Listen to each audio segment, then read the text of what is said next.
함께 권사의 직분을 받는 두 분, 그리고 오랜 시간 권사와 또 집사로 직분을 받아 충성하시다가 참 영광스럽게 은퇴하시는 또 세 분, 또 함께 믿음 생활을 하며 또 하나님의 나라를 이뤄가는 우리 모든 성도 또 가족들 모두에게 하나님의 큰 은혜와 또 위로와 기쁨이 충만하기를 원합니다. 임직 받기 이전에도 충성하셨고 그대로 잘 충성하시는데 또 어쩔 수 없이 사회적 질서와 규정에 의하여서 은퇴하시는 분, 또 우리 모두 그를 바라보는 모두가 동일한 은혜와 기쁨으로 또 감사로 넘쳐나기를 원합니다. 교회 안에서 직분을 받는다는 것, 그리고 또 그 직분에서 은퇴한다는 것, 세상과는 분명히 좀 다른 면이 있습니다. 그 다른 면은 교회 안에서의 직분은 명예나 또 계급이 아니라는 것입니다. 모두가 잘 알고 있는데, 너무나 잘 아는데, 그런데 마치 이 사실을 전혀 모르는 사람들인 것처럼 그렇게 행동할 때가 종종 있는 것이 또 우리의 현실이기도 합니다. 하나님께서 교회 안에 왜 직분자를 세우시는가? 어떤 이는 목사로, 어떤 이는 장로로, 권사로, 집사로, 몇 년 지나니까 그만한 연륜이 있으니까 그 직분을 주는가? 전혀 그렇지 않습니다.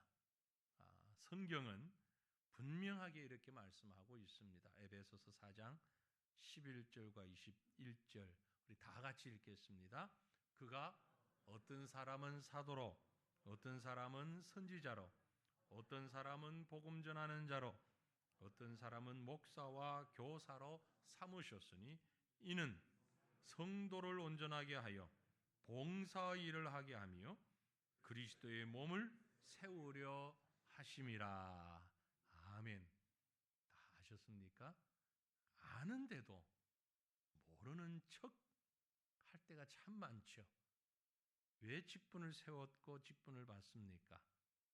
왜 어떤 사람에게는 이 직분, 어떤 사람은 저 직분 맡게 하십니까? 계급 아니라는 겁니다. 부르기 위해서 편하게 하기 위해서도 아니라는 겁니다.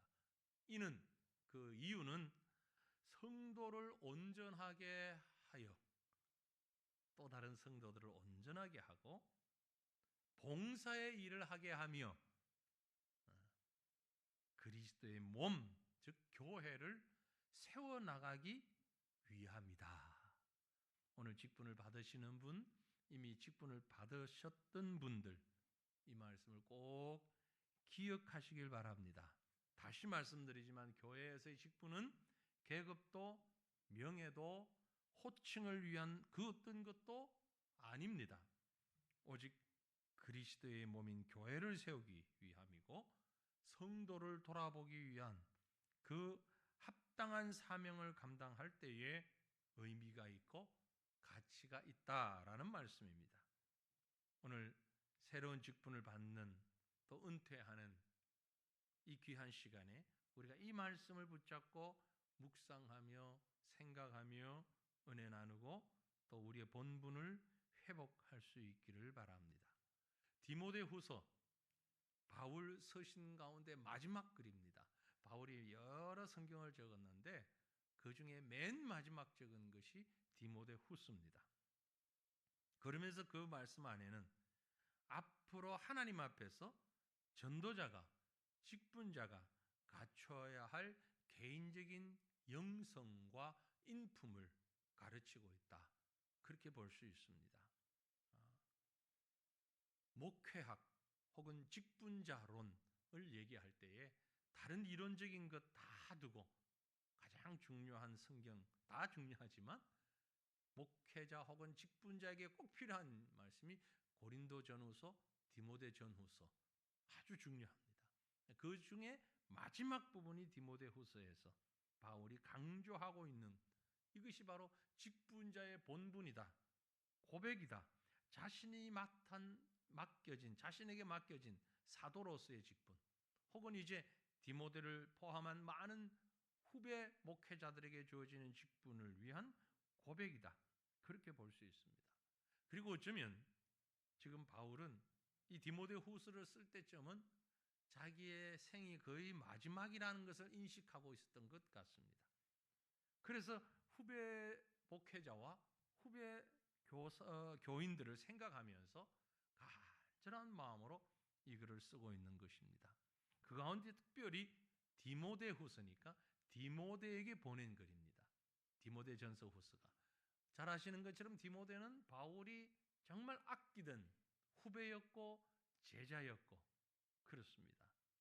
그 디모데에게 여러 가지 해줄 말들이 있는데 마지막 후서를 적으면서 한 사람을 소개하고 있습니다. 그러면서 이 사람을 본받아야 할 대상이다 라고 말씀하고 있는 거죠. 우리가 아시는 것처럼 바울은 타의 추종을 불허할 정도로 성공적인 직분을 감당했던 사람입니다. 자기 정열과 인생을 다하여서 그리스도 앞에 전도자로, 선교사로, 목회자로 지칠 줄 모르는 복음의 사람이었죠. 그 자신이 그렇게 직분을 감당할 때에 성공적이었던 것은 무엇보다 하나님의 은혜와 성령의 베푸심이었고 또한 동력자들의 도움이었다는 것을 여러 곳에서 고백하고 있는데, 지금 바울이 정말 어찌 보면 노사도, 늙은 나이 많이 든 고령자로서 이제 마지막 생을 눈앞에 둔 그런 사람으로서 젊은 사역자 디모데에게 추천하는 한 사람이 있습니다. 그 사람의 이름이 뭐냐 하니 바로 오늘 말씀에 있는 오네시보로라는 사람입니다. 오네시보로. 성경을 보면 오네시보로라고 하는 사람에 대해서 많이 기록이 없어요. 별로 없어요. 그렇게 많은 구절 할애하지 않았습니다. 그러나 이 오네시보로는 바울이 마지막까지 후배인 디모데에게 추천할 만큼 참 이름값 한 사람입니다. 오네시보로라는 말의 뜻은 유익함을 가져오는 사람, 그런 말이거든요. 이 사람이 정말 내 생애에, 내 사역에 정말 유익한 사람이었다. 그리고 유익한 사람을 곁에 두고 디모데야 너도 이렇게 유익한 사람으로 사역을 감당했으면 좋겠다. 그 유익한 사람, 또 다른 말로 의역을 해봐서 제가 자랑스러운 동력자다, 자랑할 만한 사람이다, 그렇게 말씀하고 있는 것입니다. 오늘 우리는 이 말씀을 보면서 자랑할 만한 동력자, 서로가 서로에게 이미 직분 받으신 분도, 오늘 직분을 받는 분도, 그리고 은퇴하여서 인생 2막 새로운 삶을 계획하고 준비하는 모두에게 정말 자랑스러워할 만한, 자랑할 만한 그런 동력자가 되어지기를 간절히 바랍니다. 어떤 사람이었기에, 오네시보로라고 하는 사람이 어떤 사람이었는가 하니 바울이 고백합니다. 그는 다른 사람을, 특별히 나를 잘 격려해 주는 사람이었다. 16절 보니까 이렇게 표현하죠. 원하건대 주께서 오네시보로의 집에 긍휼을 베푸시옵소서. 오네시보로 가정을 위해서 바울이 기도합니다. 그러면서 설명합니다. 오네시보로가 바울을 자주 격려해 주었다. 내가 사슬에 매인 것도 부끄러워하지 아니하였다. 여기 말씀 조금 뒤에 보고 나를 자주 격려해 주었다. 그 영어로 번역된 걸 보면 종종 나를 리프레시, 상쾌하게, 유쾌하게, 새롭게 새 힘을 얻도록, 격려라는 말의 의미를 그렇게 번역을 했어요. 활력을 불어줘주는, 내 생에 활력을 불어넣어주는, 생기를 만들어주는, 나를 싱싱하게 만들어주는. 세번역 성경에 보면 그는 나에게 용기를 불어넣어주는 사람이었다. 자동차 타이어에 바람이 쑥 빠져갈 때 새로 바람을 넣는 것처럼, 탱글탱글하게 바람을 넣는 것처럼, 오네시보로는 사도 바울이 로마 감옥에 갇혔을 때, 실망과 좌절에 빠졌을 때 활력과 용기와 생기를 불어넣어준 사람이었다라는 말입니다. 여러분, 바울 그러니까 우리가 아주 대단히 아주 범접할 수 없는 인물로만 자꾸 생각하는데, 뭐 그런 부분도 있지만 더 중요한 건 바울도 우리와 똑같은 사람입니다. 그죠? 저나 여러분처럼 똑같은 사람입니다. 감옥에 갇히면 절망이 될까요? 안 될까요? 기운이 빠질까요? 안 빠질까요? 전혀 바울은 안 그럴 거라고 지금 생각하시는 것 같은데, 여러분은 안 그렇겠어요? 누구한테 욕을 먹으면 기분이 나빠요? 안 나빠요? 맞으면 아파요? 안 아파요? 뭘 더 물어봐야 되지? 병이 들면 힘이 들어요? 안 들어요? 진작 대답하지. 그럼 빨리 좀. 바울도 마찬가지였단 말이에요. 똑같단 말이에요. 네? 바울은 뭐 바울이니까 감옥에 갇혀도 할렐루야 아멘 그런 사람 아니었단 말이에요. 네? 바울도 힘 빠지고 무섭고 절망되고 그랬단 말이에요. 그런데 그런 바울을 바울되게 만든 게 누구냐? 그 중에 한 사람이 오네시보로였다. 계속 격려하고 힘을 주고 리프레시 시키는 그 역할을 했었다. 그 말입니다. 우리 곁에 존경하고 싶은 친구는 어떤 친구입니까? 말없이 사랑하는 친구, 사랑해주는 친구, 단점도 있지만 장점을 더 크게 봐주는 친구, 부족함도 있지만 가능성을 보고 더 격려해주고 믿어주는 친구, 빚도 없지만 묵묵히 희생해주는 사람, 용기를 북돋아주는 사람, 이런 직분자로 세워지기를 주님의 이름으로 축원합니다. 그 권사님, 그러면 그래, 내가 정말 힘들어할 때 누구도 나를 격려해주지 않았는데 나에게 정말 힘을 준 분이야.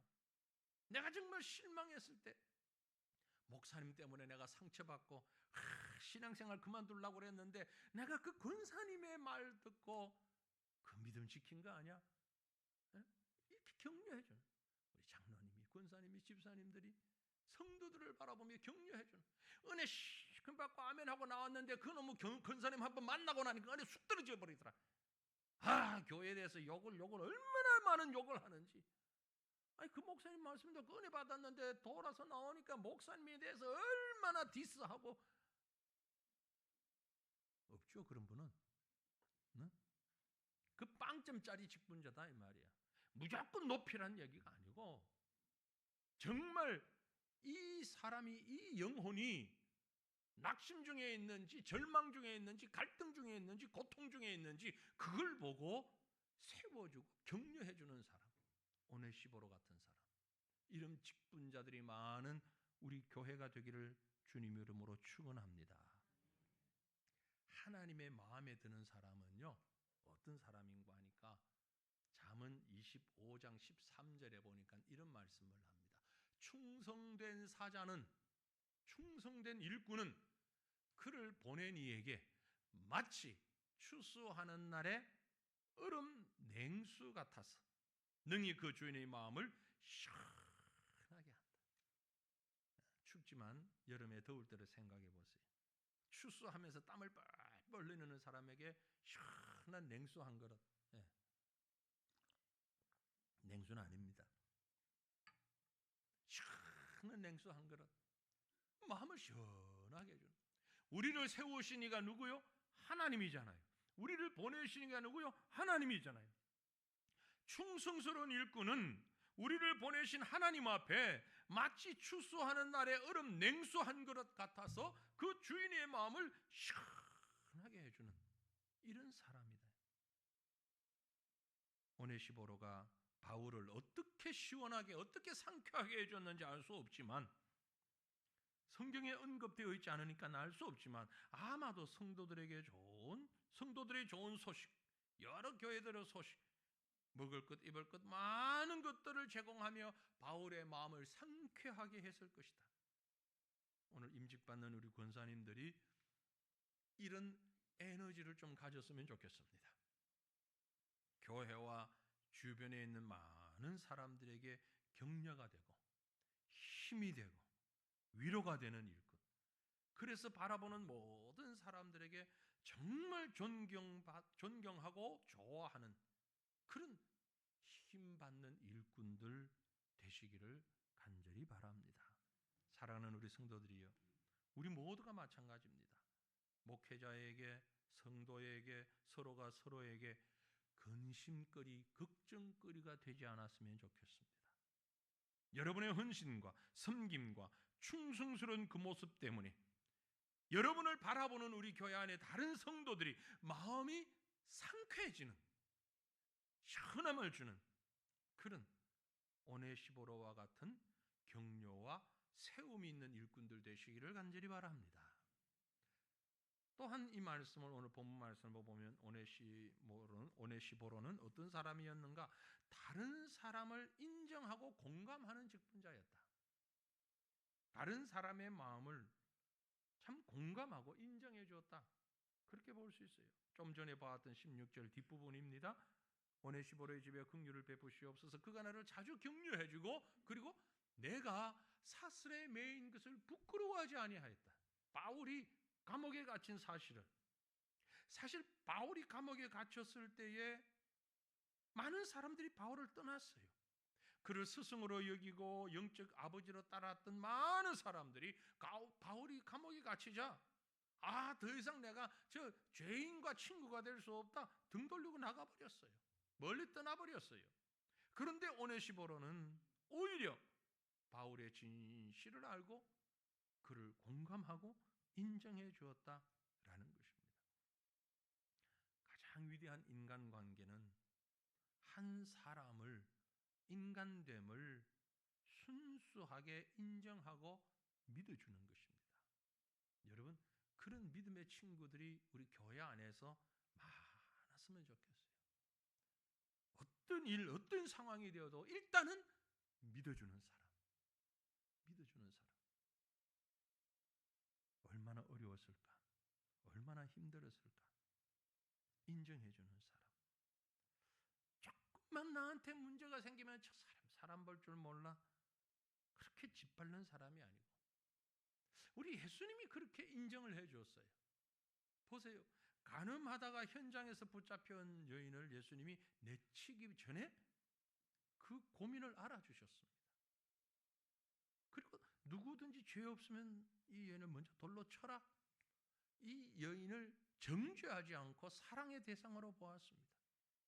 형식적인 종교 생활로 고민하고 있던 니고데모를, 물질의 욕망에 사로잡혔던 삭개오를 주님은 이해하셨습니다. 그들이 행위가 죄가 아니라고 하는 것이 아니라 그들의 마음을 이해했다는 거죠. 그들을 함께 공감해 줬다는 거죠. 가난한 과부가 동전 2잎을 헌금하며 넣을 때에 그 심정을 이해해 준 겁니다. 예수님이 그런 이해를 받으면서 사역을 시작하셨습니다. 요한에게 요단강에서 세례를 받으실 때 하늘이 열리면서 하나님 소리가 무슨 소리가 있었습니까? 이는 내 사랑하는 아들이요 내가 기뻐하는 자다. 비록 하나님이 사람의 모습으로 이 땅에 오셨지만 성부 하나님이 성자를 인정하셨어요. 그래서 성자 하나님이 우리 인생들을 인정하셨어요. 그 그리스도의 명을 받고 직분 받은 자는 우선 인정해 줄 수 있기를 바랍니다. 서로를 공감해 줄 수 있으면 너무너무 좋겠습니다. 우리 성도들이 신앙생활 하는 데 있어서 어쩌면 참 부족한 부분이 바로 이 부분이 아닐까라고 생각합니다. 다른 사람의 신앙, 다른 사람의 인격, 다른 사람의 자질 인정하고 있는가? 여러분, 내가 먼저 상대방을 있는 그대로 인정하고 받아들이면 상대방도 나를 그렇게 인정하고 받아들이게 되는 것입니다. 물론 현실적인 여러 가지 이유가 있죠. 특별히 우리 교회 참 우리 안타까운 이 과천에 있는 교회뿐만이 아니고 이제 전국 교회가 다 마찬가지지만 특별히 아주 안타까운 이유는 이단들이 워낙 많으니까 좀 친절하고 좀 다가오는 사람을 우선 의심부터 하는 참 그 안타까움이 우리에게 있죠. 그러나 우리가 선과 악은 분별은 할 수 있어야 하지만 벽을 쌓는 것이 아니라 서로를 인정하고 바라보고 용납하고 공감할 수 있으면 좋겠다. 적어도 우리 성도들 안에는 물론 우리 사회가 지금 그렇게 넉넉하진 않습니다. 살아가는 것이, 세상에서 살아가는 것이 마치 전쟁터를 방불할 만큼 개인적인 그런 자기 울타리를 쌓지 않으면 살아남을 수 없는 이런 환경들이 너무나 많이 있습니다. 그래서 상호 간의 불신과 개인주의가 어쩌면 더 자연스러워져 있어요. 그럼에도 불구하고 적어도 하나님의 몸된 교회를 이루는 성도들은 이렇게 좀 용납하고 공감하고 인정하는 일꾼 되었으면 좋겠습니다. 오늘 은퇴하신 우리 세 분, 그간의 신앙의 여러 가지 경륜들이 있습니다. 경험들이 있습니다. 그것으로 서로를 인정하고 공감하고 높여줄 때에 오늘 새로 임직받는 분들 역시 지금 일반적인 이 분위기에서 볼 땐 상당히 늦게 임직을 받는 분들입니다. 그럼에도 불구하고 남아있는 시간을 정말 하나님 앞에서 공감하고 용납하는 이런 마음으로 충성해 주시기를 간곡히 부탁드립니다. 특별히 오늘 임직받는 두 분 권사님은 젊은 시절부터 오래전부터 우리 교회에서 계속 신앙생활을 해오신 분들이 아닙니다. 두 분 다. 다른 교회에서 신앙생활을 하시다가 우리 교회에 등록하시고 오셔가지고 지금 권사 임직을 받는 그런 아주 신선한 케이스의 두 분이 함께 지금 오늘 임직을 받게 됩니다. 얼마나 귀한지, 얼마나 감사한지 몰라요. 우리 교회는요, 다른 교회도 다 그렇게 하겠지만 좀 유별나게 법대로 하려고 애를 씁니다. 제 이름 끝자가 뭐죠? 무슨 헌자예요? 법 헌자예요. 그래서 우리 안수 집사 권사도 6개월 동안 공부를 하고 공부한 걸 시험을 치고 시험 쳐서 불합격되면 합격할 때까지 치고 계속 지분 받으신 분들 그래 해왔어요. 그래서 우리 두 분도 시험을 쳤어요. 시험을 치고 또 당회에서 면접도 하고 근데 시험 점수 몇 점 받았는지 아시겠어요? 두 분 다 만점이에요. 100점이에요. 100점. 너무 참 오랫동안 교회 안에서 이렇게 신앙생활 하시면서 모범적인 그런 모습 했습니다.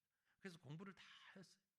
권사가 무슨 직분인지, 뭘 해야 하는지 그 한 부분만 제가 지금 말씀을 드리려고 합니다. 물론 나중에 선서하는 부분에도 있긴 한데 다시 한번 우리 두 분에게 말씀드립니다. 이미 배웠습니다. 권사의 직무 뭡니까? 권사는 당회의 지도대로 교인을 방문하되 병 환자와 곤란을 당하는 자와 연약한 교인을 돌아본다. 이게 권사가 할 일입니다. 이제 권사 됐으니까 놀자. 아니잖아요. 권사는 당회의 지도대로 교인을 방문하되 병 환자와 곤란을 당하는 자와 연약한 교인을 돌아보는 것. 오늘 선서에도 있습니다. 하나님을 사랑하고 교회를 사랑하며 영혼을 사랑하는 마음으로 힘써 전도하며 신자들의 신앙생활을 돌보아 우한 질고와 낙심한 이들을 권면하기를 힘쓰겠습니다. 단어 하나하나를 기억하면서 오늘 선서합니다. 이미 권사 직분 받으신 분들 잊어버리셨다면 다시 한번 회복하시기를 바랍니다. 이게 본래의 직무입니다. 이 직분을 잘 감당하는 우리 임직자들, 또 이미 권사의 직분을 받고 계시며 힘써 충성하시는 분들, 옛날엔 알았는데 시간 지나면서 깜빡깜빡 했던 분들 다시 회복하는 은혜가 함께 있기를 주님 이름으로 축원합니다. 마지막으로 이 자랑할 만한 동력자 오네시보로는 어떤 사람이었는가? 아픔 속에 있는 사람을 부지런히 찾아왔습니다. 앞에서도 중복되기도 합니다만 17절을 보세요. 로마에 있을 때, 바울이 로마에 있을 때 나를 부지런히 찾아와 만났다. 누가? 오네시보로가. 바울이 로마엔 거의 죄인의 신분으로 있었잖아요. 그런데 부지런히 아픔 당한 사람을 찾아가고 그 사람을 위로했습니다. 좌절과 실망 가운데 있는 자들을 찾아가 용기를 주었는데 그 일을 아주 적극적으로 헌신하며 나를 부지런히 찾았다라는 말이 바로 그런 의미를 가지고 있어요. 염려해주고 마음을 써주고, 이게 동력자입니다. 이게 진정한 동력자는요, 다른 사람을 순수하게 인정해 줄 뿐만이 아니라 그를 먼저 찾아가는 사람입니다. 내 이익을 따지지 않고 먼저 찾아가는 사랑과 헌신의 사람, 이런 사람들이 많은 교회는 행복할까요? 행복하지 않을까요? 아름다울까요? 아름답지 않을까요? 모르면 한번 해보세요. 그렇게 다른 사람을 먼저 찾아가고 먼저 위로하고 먼저 격려하는. 본문에 보면 바울은 자신을 떠난 사람들로 인하여 서운함을 많이 가지고 있어요. 제가 말씀드렸잖아요. 바울도 똑같은 사람이라고. 바울이 미운 사람, 싫은 사람 보면 서운한 마음 없을 것 같아요? 있었어요. 성경에도 기록하고 있잖아요. 15절 보면 아시아에 있는 모든 사람이 나를 버린 이 일을 내가 안 하니 그 중에는 부겔로와 허모게네도 있다. 아주 뒤끝 장렬이에요. 이름까지 그대로 실명 거론했잖아요. 바울 떠난 사람들. 에? 바울에 대한 환상을 조금 낮추시라고 제가 말씀드리는 거예요. 물론 대단한 인물이에요. 그러나 우리 똑같은 사람이라는 거죠. 감옥에 갇히고 사람들이 막 떠나가는데 이 사람도 저 사람도 다 떠나는데 그래도 너는 떠날 줄 몰랐다라고 했던 사람 중에 부겔러도 있고 허모게네도 있다. 이분이 어떤 사람들이었는지는 잘은 몰라요. 다 기록되어 있지 않으니까. 그런데 바울이 얼마나 서운했으면 실명까지 기록하면서 디모데에게 이렇게 말을 했을까? 서운함을 표현하고 있는 겁니다. 그런데 데비드에게 금방 본 17절에 로마에 있을 때 오네시보로는 나를 부지런히 찾아와 만났다. 앞에서 말한 두 사람과 얼마나 대조가 됩니까? 감옥에 갇히자 2번, 3번 갇혔을 때에 위험을 무릅쓰고 로마에 와서 부지런히 찾아왔다는 걸 보니까 오네시보로가 로마 사람이 아니니까 로마 길을 잘 몰랐을 수도 있을 것 같아요. 상황도 잘 모르고 내비게이션이 있으면 틀고 찾아가겠는데 그것도 없으니 다른 지방 사람이 와가지고 어디가 어딘지 물어 찾아오. 그걸 부지런히 찾아온 거예요. 그래서 바울을 격려하고 리프레시 시킨 거죠. 여러분, 오네시보로는요, 예수님이 하신 말씀에 딱 맞는 일을 한 사람입니다.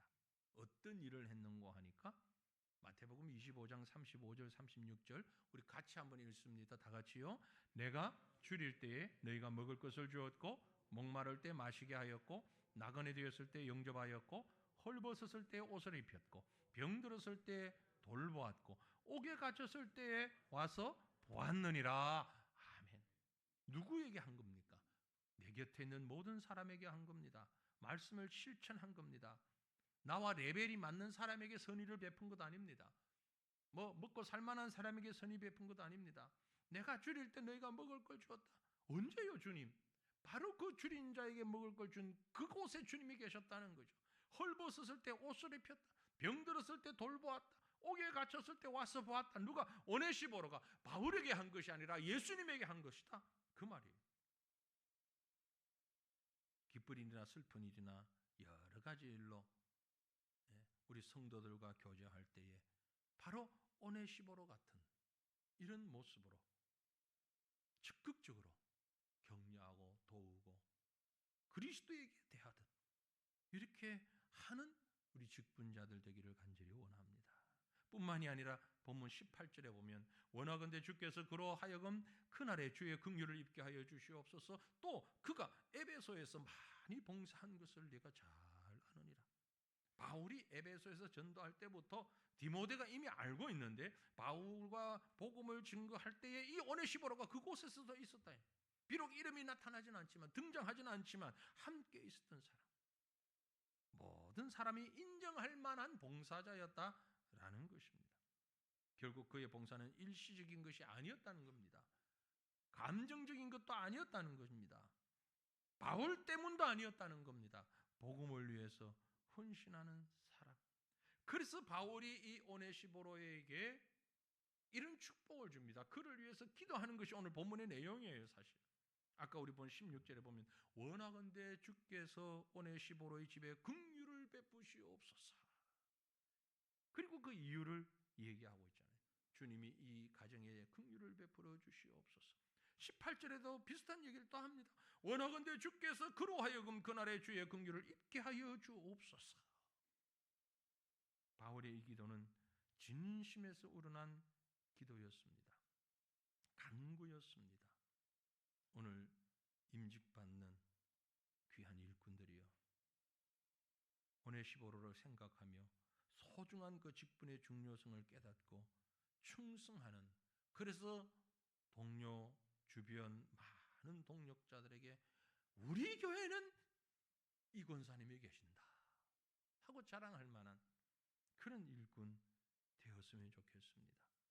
북일로 허목원에 같은 떠나는 자가 아니라, 형편과 상황과 처지 때문에 떠나가는 자가 아니라 함께하는 그런 귀한 믿음의 동력자, 자랑할 만한 동력자, 하나님의 일꾼으로 세워지는 우리 귀한 직분자들, 또 은퇴하여 새로운 일을 감당하는 직분자들, 이미 직분받은 우리 모든 직분자들 되시기를 주님의 이름으로 축원합니다.